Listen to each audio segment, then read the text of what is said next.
Hi guys, so welcome to what is step 4 I think of the kind of rebuild process for the Monster Beetle.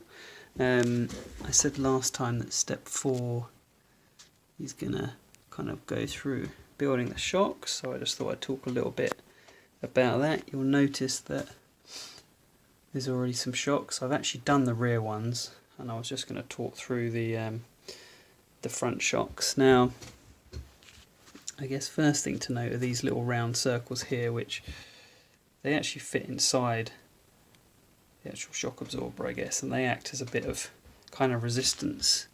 And you'll notice they've got little holes in them. These have got one hole and two holes.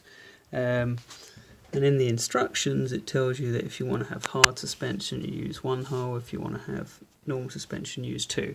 Many thanks to the comment I got on the previous video about shocks. Someone told me that maybe use 3 or 4 holes, I think, for softer suspension. I did always think the suspension was pretty hard on the Monster Beetle. Now, you do get the option of more holes with the original kit, bearing in mind I had that over probably about 25 years ago. Sadly, I don't have the multiple options there, but good news, what is compatible are some spares that I have from the plasma edge that I recently built, and what I managed to source from here. You'll notice 2 are missing and I've got 2 sprigs, so what I managed to source from there were some other 2-hole ones and then also some 3-hole ones. And actually the 2-hole ones are bigger than the Beetle 2-hole ones, so a 2-hole one and a 3-hole one from the plasma edge is going to give me better suspension. Now I've gone for the slightly stiffer suspension on the rear, and then I'm putting the 3-hole ones which should be softer suspension on the front. That's kind of the first thing that you build. Put that together, and then what you're looking at there is that, and you'll see there's the 3-hole one sitting inside there. The next thing to do is to fill it up with oil, and this is the oil that I got. This Core RC Racing, this is similar to the Tamiya oil that I had, similar kind of I suppose thickness, so it will give a similar performance. And the only other thing I guess that's worth mentioning is that these springs, it says here to make rear and front. We'll notice that the front springs are a lot longer than the rear, so they are different, don't get them confused. There's a few of the other odds and ends and the gubbings, none of the rubber's perished, which is great news. So I'm going to go ahead and build these and see if I can kind of close out the video with the front ones mounted. But for now, you'll see the 2 rear ones are on and everything's looking all very nice.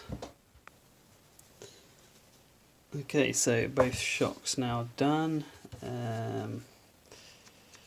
Nice spring return, nice firm action on both of them. Really pleased with how they've turned out.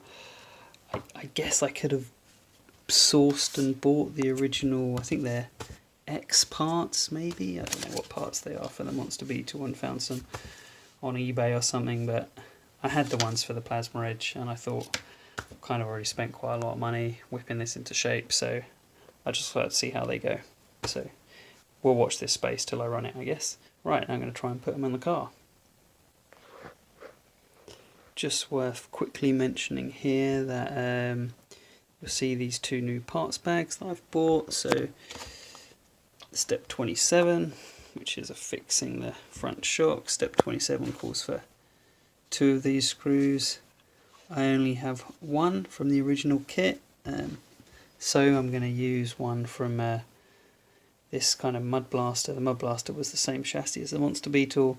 I picked this up for I think £1 in the model shop that closed, sadly. Wish I'd have got more of them, but that's the first time I'm having to dive into that. And the other thing that you'll notice we need are 4 of these kind of pipes. They look like this. Again, I lost one of those, so I went ahead and bought 4 of these. I think I got them on eBay. They weren't particularly cheap, but I kind of needed them, so I thought why not.